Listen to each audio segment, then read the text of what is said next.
Now I'm going to give you a few tips on good tone. Okay, the first part is finger placement.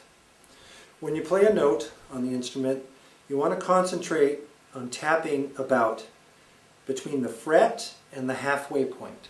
So for example, if you were to divide right here, the string between the two frets, I would aim right between the middle point and the fret, just like that. So if I were to play a scale, for example, each note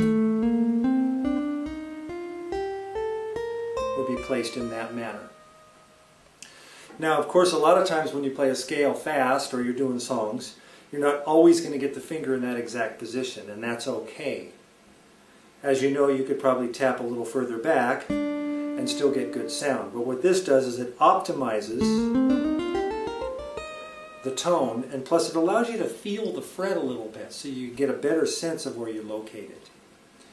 Okay, the next part is sustaining the next string, and this is something that I work on a lot, I've discovered, is when you play a scale, for example, ascending, I play the notes, and then I leave this note down and play the next two, and then I move this finger over and play that one.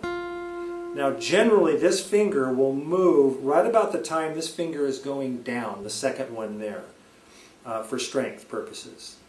What this does is it gives you the effect of, like on a piano, when you push down the sustain pedal, it gives you more overring. Here's an example. I'll stop on the fourth note. Now you hear both of those notes on my major second together. Now I'm going to stop on the fifth note.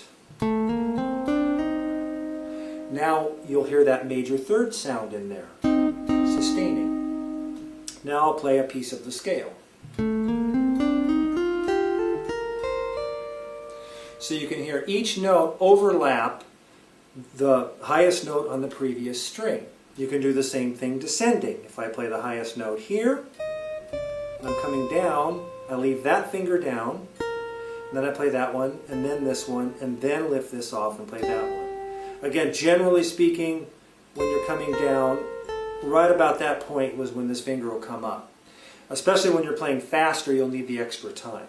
But again, you want to practice trying to sustain the notes as long as you can. So you're going down,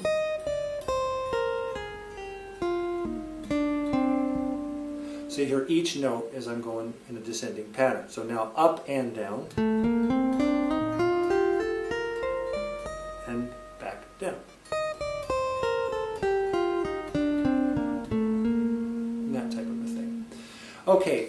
You can also play these in a pentatonic pattern in the same way, sustaining one note, and then moving over, and then over, so that gives you this effect. Now the other part of this is vibrato.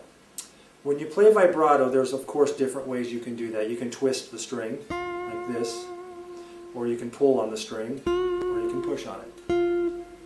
The main thing is the speed of the vibrato. If you go really fast, it sounds a little nervous and too intentional. If you go slow, it doesn't have much effect. Now what you want to do is come up with a nice medium-paced vibrato that you end a lot of your phrasing with. For example,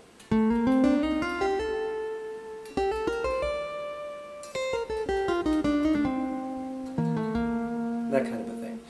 Also, vibrato allows you to keep the instrument a little more in tune, because if the note's pretty much right on, the vibrato goes slightly above and slightly below the actual pitch, which tricks the ear a little bit into making it sound a little more in tune. You can do this with a chord as well. So I do that often. I'll play a chord and vibrato. And you can do it in the bass side.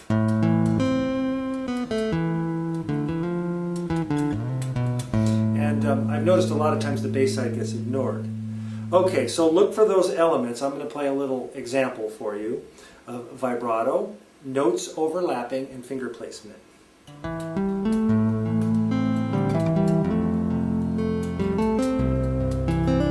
Pull off.